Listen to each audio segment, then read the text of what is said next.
In 1966, a group of Rover Scouts, mainly from the George Watson's College Scout Group, along with 5 ranger guides and some scouters, explored the Black Rock Gorge near Evanton, just north of Inverness. 50 years later, a reunion was held to look again at what we did. It proved difficult to find many of the participants. 2 we knew had passed away: Alan Ross, the climbing expert, and Vic Adams, the pharmacist, who acted as our medic. In addition, all the rangers had married, and we did not know all their married names.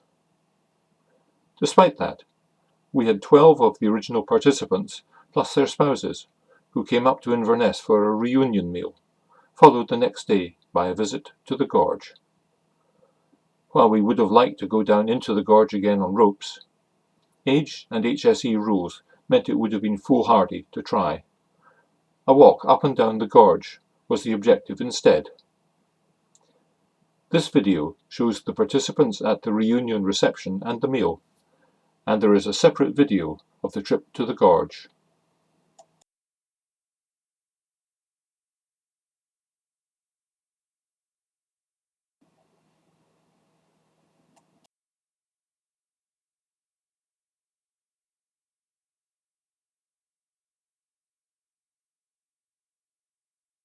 A little bit, but Mike has done an enormous amount to make tonight happen. He's certainly used up his monthly allocation of email accounts and whatever else it is you have to do. And a very special thanks to Mike.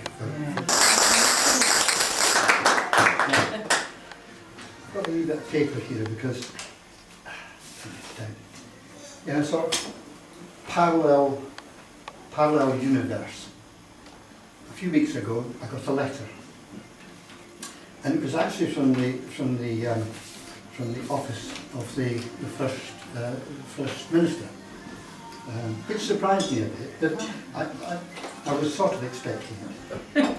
It was a massive letter. It was about 5 or 6 pages long, and it's very, very waffly.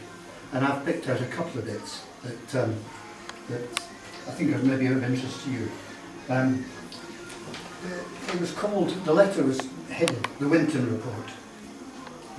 It began, "Dear Mr. Carr, the First Minister has asked me to respond to your many emails and phone calls and your 18 Winton letters.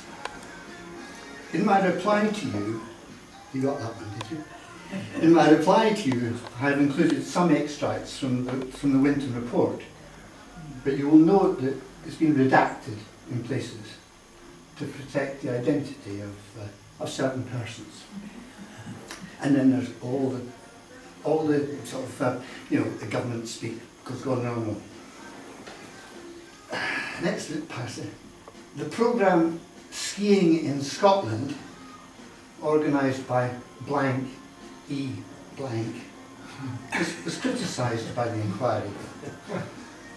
They felt that the 2-day introduction course involving a drive to Kerry, a hike through nice wet heather, to then almost untouched Corrynakeist, skiing in blue jeans and canvas, millets, anoraks, camping in fewer and fewer tents as the gale demolished them one by one overnight, and then going skiing again the next day on the same wet forage, with the same wet jeans and the same wet anorak.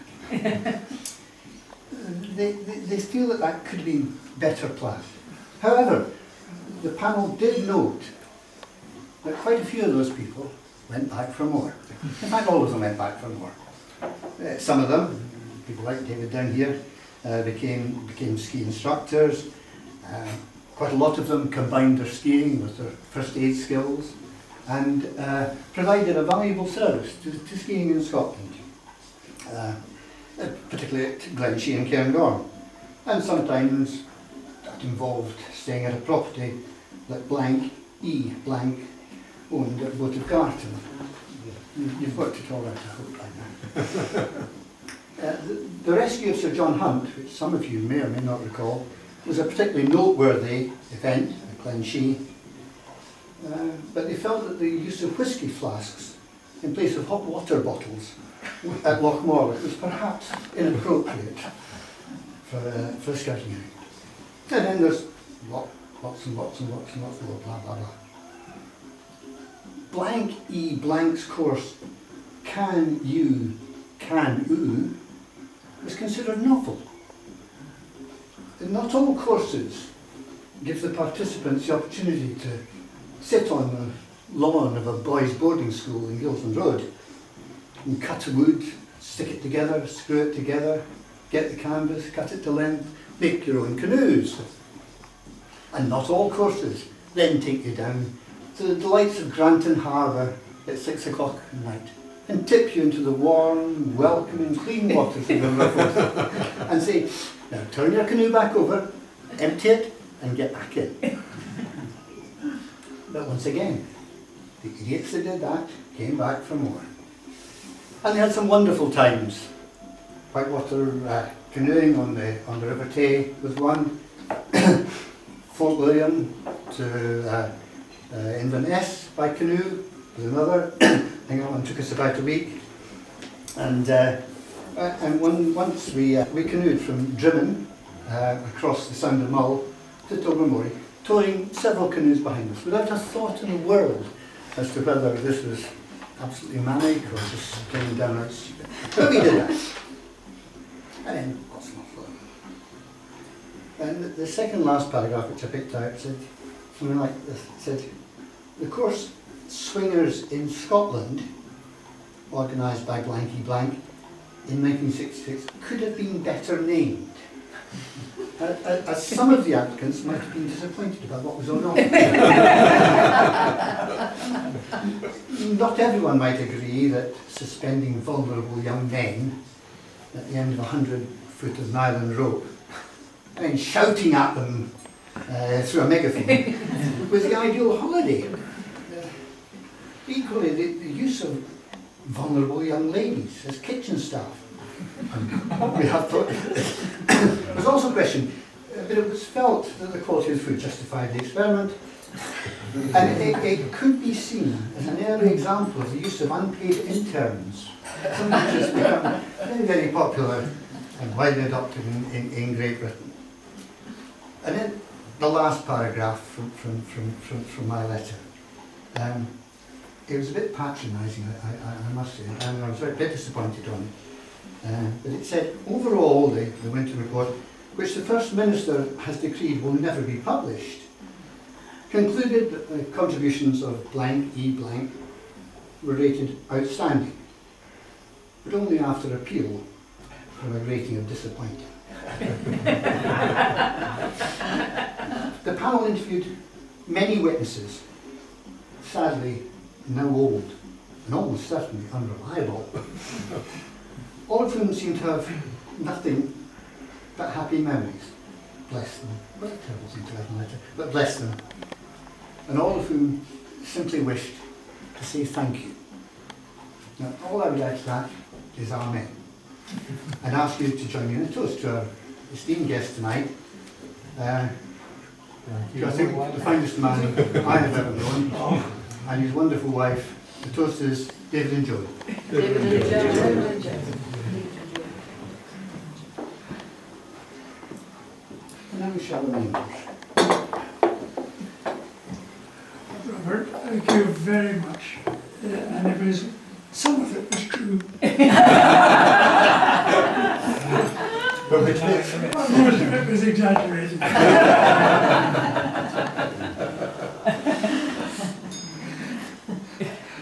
How's your 10 minutes doing? You'll get your chance later on. Taken, not because we were tipped over in the mouth of Granton Harbour, but because there was the biggest sewage slick you have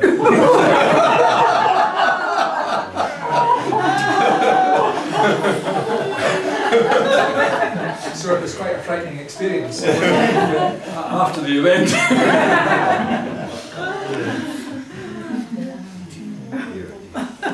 No adverse results in there.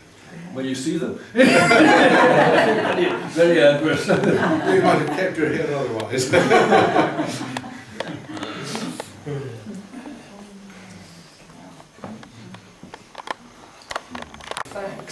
and or a couple of votes of thanks. And the first one would be to say that I'm not really, I didn't go to Watson's. I went to the Peace Academy. But my grandfather went to Watson's, my father went to Watson's, my cousin went to Watson's, everyone in the family apart from me went to Watson's. And I'd been through the scout system in Priest, so you could scout, Duke of Edinburgh, Squad Award and all that sort of stuff. And I had been made a scoutmaster at 18 down in Priest. Too young to hold a warrant, but nonetheless they had given me the job. So when I came up to Edinburgh and met good gentlemen like this, of course I ended up with Watson's being invited along, including to Black Rock Gorge. And so that's the first vote of thanks. Being involved with the Rover Scouts or the Venture Scouts. It was not Morningside Venture Scouts that it was suggested as a quid pro quo of my going on the skiing and the sailing and the scuba diving. I might like to run North Morningside Venture Scouts, which was good fun. But no, I was introduced to scuba diving, and I still do that. I was introduced to skiing, and I still do that. Climbing, I still do that. So there's a lot which started off with, these days back in the Scout ski sailing. I crew an X332. Sandy started me off in sailing. Port Edgar, one last Sunday, one the Sunday before, well trained. But the other vote of thanks is really to the person on the Black Rock Gorge trip, which insisted on us wearing climbing helmets. I went a few years ago, I can't remember either, David, when Alan Ross died, but of course Alan was our climbing safety supremo on the Black Rock Gorge trip. And to attack the story from another direction, at Alan's funeral, I met his daughter, one of his daughters, and I was regaling her with two stories about her father, the two occasions where he nearly killed me. And the first was on the Black Rock Gorge trip, when I was 100 feet down the abseil line, penduluming along, had become knackered, and Alan called me Deke, the only person in the world who's called me Deke, which is Derek without the R. And I don't know why he did it, but it was... I think your handwriting was so bad, there was no Yeah. R in it. Well, it was Deke, are you ready for the ladder? So Alan was wearing a shirt with a pocket, a chest pocket, containing a Dunhill lighter.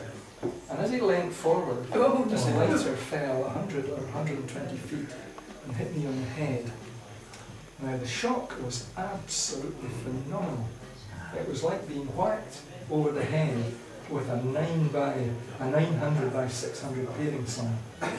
And I have no doubt. I think we're 2 feet, Yes. or a 900 long time meter by ago. 600. You're right, yes, there was a nit to be picked. Without the helmet, the lighter would have lodged in the middle of my brain, and the last 50 years would have been lost to me, that is. And the second, which has got nothing at all to do with Black Rock Gorge, but has to do with Scout skiing. And this was the second story which I told Alan's daughter, just in memory of what a fine fellow her father was. We'd gone up skiing, and the Hogmanay celebrations were New Year, Christmas and New Year or whatever, were so jolly that most of the ski party didn't want to, or were incapable of, or were reluctant to go skiing on New Year's Day. So Alan said, well, why don't just you and I go for a walk? We'll go up Cairngorm. And that's what he'd been doing all week, going up, taking parties up the climbing lot, not the skiing lot, up Cairngorm. So we got to the top, and the plan was to come down the Vehicle Ridge. So we peeled off to go down the Vehicle Ridge. And this was Alan's trip. I was skiing. I didn't have, GPS hadn't been invented. I didn't have a map and compass because he was the leader. And we became engulfed in this snowstorm.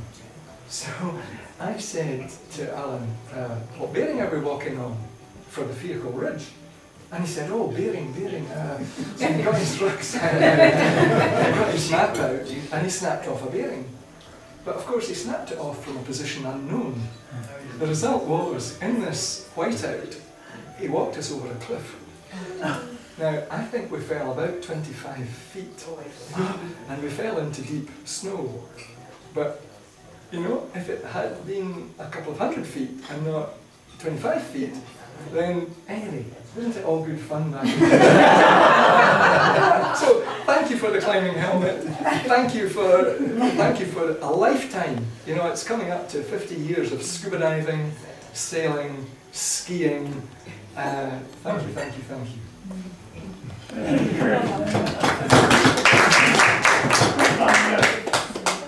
But I've been asked to say a few words about absent friends. Let's start by welcoming our new recruit Colin at the end there. He's going to take on, we were left off 50 years ago, and he's hoping this summer to take a new group of scouts through the gorge, and so if you've got any tips on how to do so safely, I'm sure Colin might. Writing down helmets, number one. No lighters in your top pocket. Right here, Also, a number of people were contacted and overcoming tonight. Some said they couldn't for one reason or another. Chris Carr, Jimmy Strathy, Colin McDermott, Peter Campbell all said unfortunately couldn't be with us. As Derek's just announced, Alan Ross is no longer with us sadly. And there's a number we've not been able to contact with. Robert Sibbald, Ian Carson, Vic Adams, who was the medic, being a pharmacy student at the time, I think. Not quite sure how through his training he was. Vic was the guy who was allowed to sort of give us drugs and things like that to keep us going. And Neil Drummond. And then there are the Rangers. With Kathy here with us tonight, who was one who did also Teresa Crean, Anne Prentice and Norma White. Again, Kath's lost contact, we've not been able to. I suspect they're now known by another name, having been married for their culinary skills.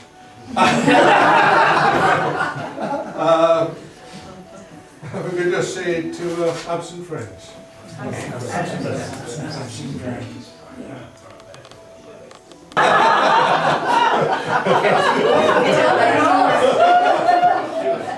It was quite cold. Say no more. And when you came up from the bottom of the gorge, there was an insistence that you warmed up. Somebody told me.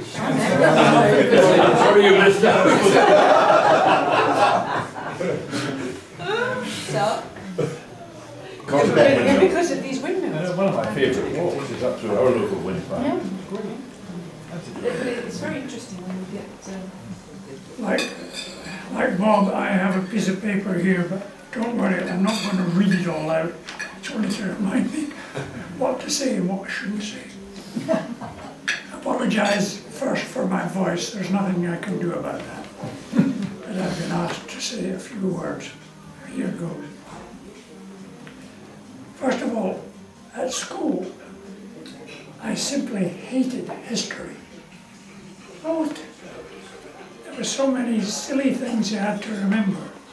The names of ancient battles and long dead kings and dates, more dates. Awful. A few of them are stuck in my mind. 1066, that was a bad year for England, I seem to remember. And 1513, that was a bad year for Scotland, wasn't it? 1746, that wasn't very good either. Well, there are so many of them who jump forward to a date that really does stick in my mind, 1966. Why am I remembering 1966? There was a lot went on in 1966. It was the first year, you may recall, that a certain Captain Kirk said, "Beam me up, Scotty." Words to that effect. What else? Harris was first launched, the Tay Road Bridge was built, there was a disaster at Aberfan. Do you remember that one? That was bad. When the village school there was completely entombed by a sliding mass of rock and coal. 144 died inside, not one survived. Nobody. Awful. And there were one or two other things happened that year. England won the World Cup. And petrol went up to 5 shillings a gallon. Now imagine that. If your mental arithmetic's not up to it, I can tell you that's less than 6 new pence per litre. Now we're talking over 106 new pence a litre. Unbelievable stuff. But there's one thing which matters most about 1966 to us gathered here tonight, and that was when a group of crazy fellas decided they would take up the challenge of traversing Black Rock Gorge from start to finish. It had been attempted before, but nobody had managed the whole length, and so we were determined to do that. Some of these guys are around the table tonight, accompanied by some by wives who are very welcome, and it's lovely. But it's a pity that not everybody is here. Sandy has already mentioned some who are absent. In particular, I would like to draw attention to Alan Ross and to Vic Adams. Without these two stalwarts, the expedition would not, indeed could not, have been attempted. Some months before the date chosen for our expedition, it was September, you may recall, some months before that, actually in April, I led a small reconnaissance party up to see what we were going to be faced with. We had to check on quite a number of things. For instance, were our ropes long enough to reach the bottom from the appropriate anchorages at the top? Because if you ran out of rope when you were near the bottom, what were you going to do? Climb up it again? No. Vic Adams was one of the party who took on that small reconnaissance party. He had been the chap who was reckoned to know more than any of the others, even more than Alan Ross, about abseiling, and it was clear that to get down from the lip of the gorge down to there, we were going to have to abseil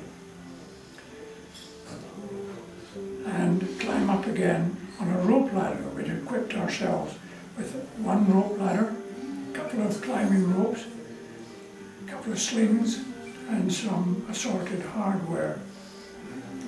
And we worked out how we could get one person at a time down into the gorge, travel along however you may in the water or just above it, until he had to make way for somebody else and he would climb up the rope ladder. It all seemed a bit hairy. And it was clear to me, and it was agreed by everybody else who was there with me, that I'd better try it myself.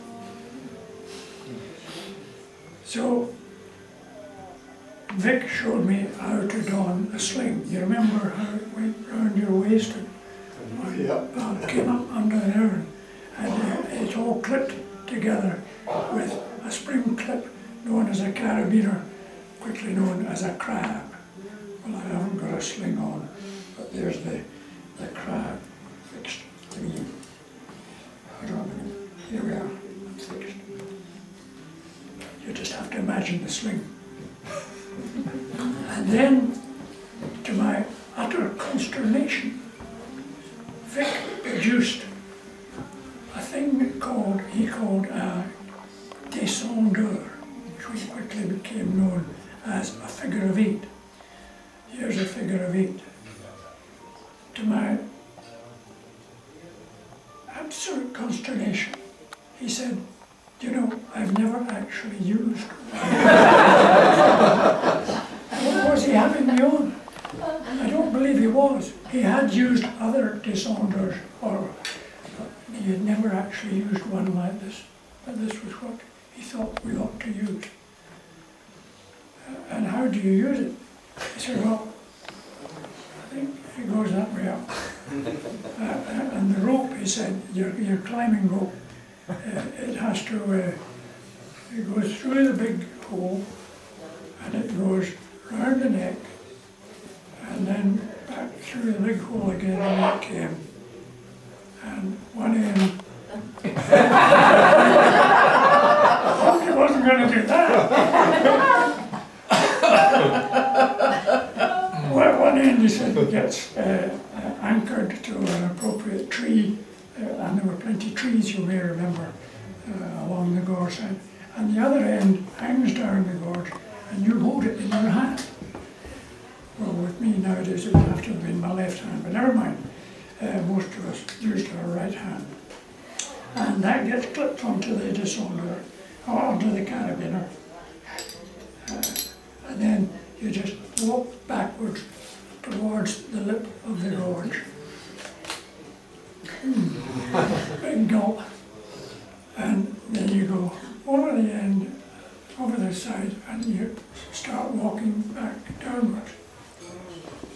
Well, it would be fair to say, I think, that all of you who did actually abseil down into the gorge the very first time felt just a twinge of nervousness.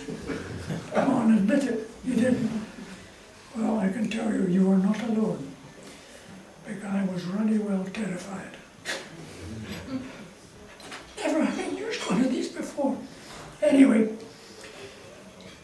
with gritted teeth and a prayer, I did as Vic told me, and I walked backwards and over the edge and looked down this 100 and odd feet down to the water, and started to walk backwards down, and quite quickly found that it really wasn't all that bad.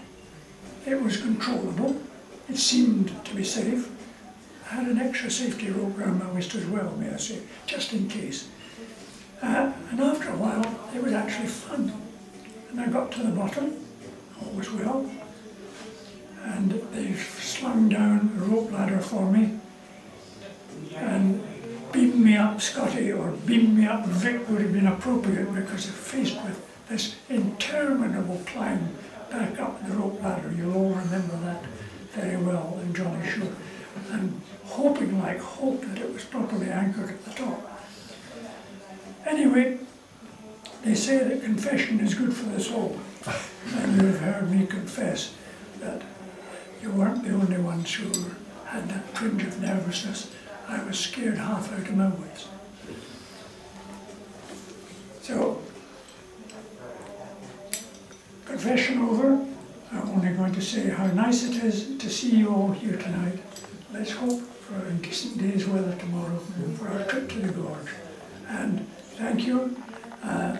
Should say just one other thing, that although I had something to do with the arrangements for the Black Rock Gorge expedition, I had nothing whatsoever to do with arrangements for tonight and for tomorrow. These arrangements have been made in no particular order by Mike, by Robert, by Sandy, as I say, in no particular order. Thank you, you three particularly, and that's it all. Good night.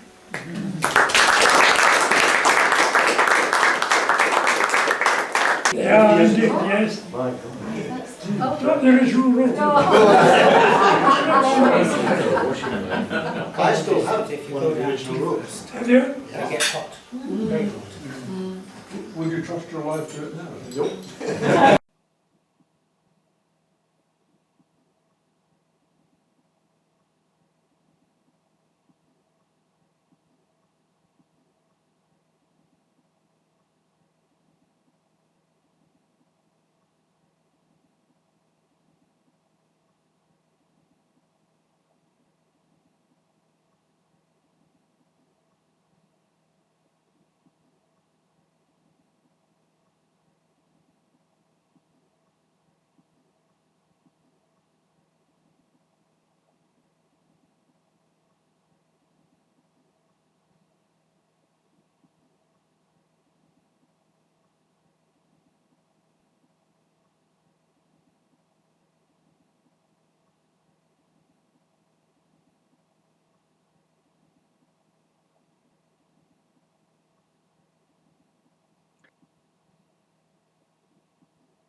Alistair Gray,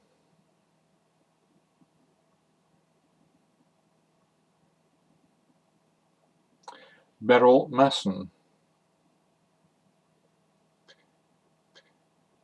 Catherine Yellowlees née Dunlop,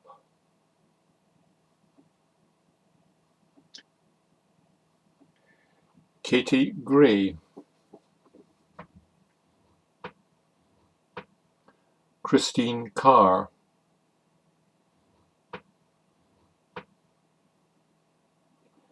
Cilla Mackay, Colin Fleming,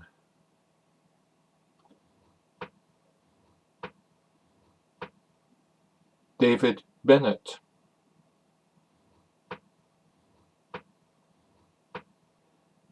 David Yellowlees,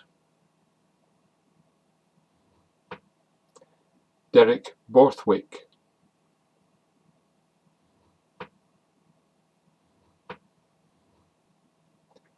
Donald McDermott,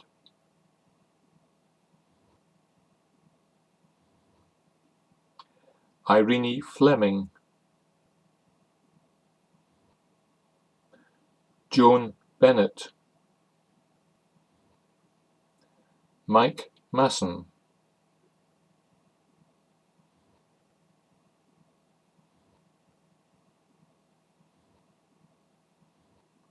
Peter Ord, Robert Carr,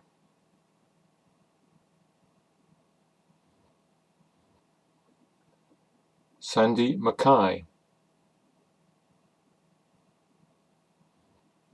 Tony Fleming,